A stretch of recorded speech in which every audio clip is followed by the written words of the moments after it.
Oh, hi there. I'm Simon Rafe, and welcome to Brown Bag Bible Study, the Bible study that you can do in your lunch break. Now, this is an introduction to Scripture that's going to give you some information you might not have known, and it's going to encourage you to read the Bible. But most importantly, it's presented in bite-sized pieces. Perfect to fit in with our busy lifestyles today. Every week, I'll be concentrating on a small part of Scripture, either one of the 73 books of the Bible or a group of related books. And I'll be bringing you some interesting facts and information to help you understand it. I'll also be including links to further reading, books, articles, and what have you, that'll help you learn to love sacred Scripture even more. This week, the book of Proverbs. Now, as the name suggests, this book is a collection of wise sayings and good advice. Really, it's the quintessential piece of wisdom literature.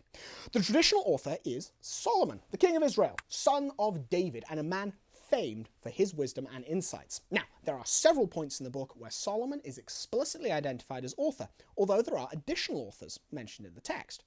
Some modern scholars, however, have suggested that the book was composed long after Solomon's life.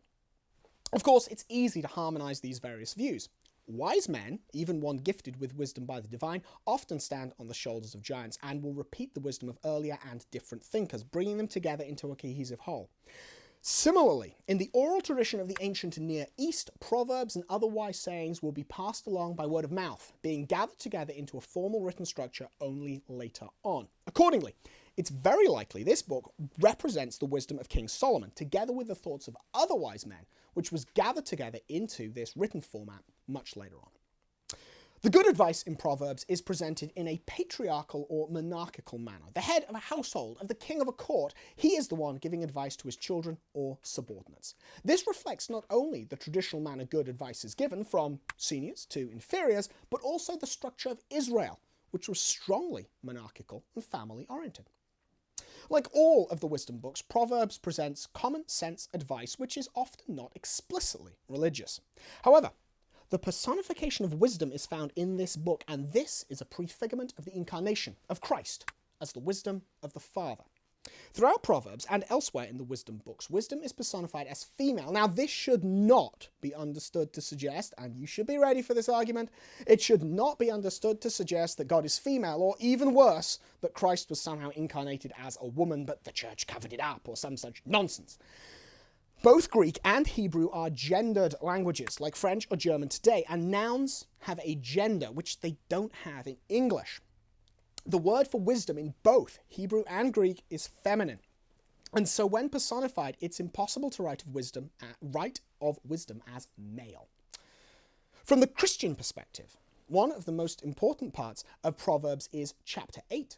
In verse 22, a word sometimes rendered as created is better understood as possessed, because wisdom is not created by God.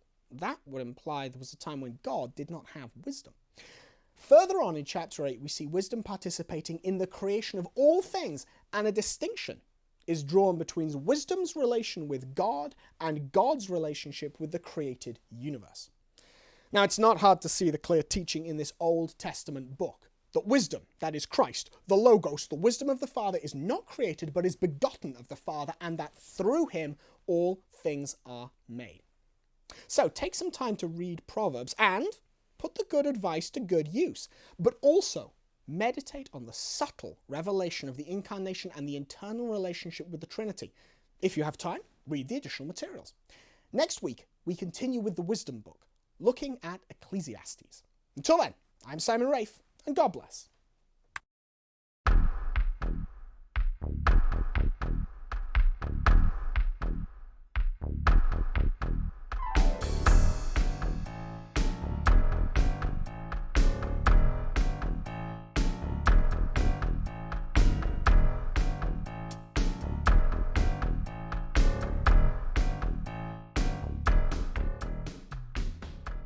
To learn more about the place of Scripture in the lives of Catholic Christians, I urge you to read Pope Benedict's apostolic exhortation Verbum Domini. The Pope encourages all Catholics to read, learn, and love Scripture, and to understand its relation to the Church. A link to this exhortation is included in the reading materials for every episode of Brown Bag Bible Study. Just click the link over there.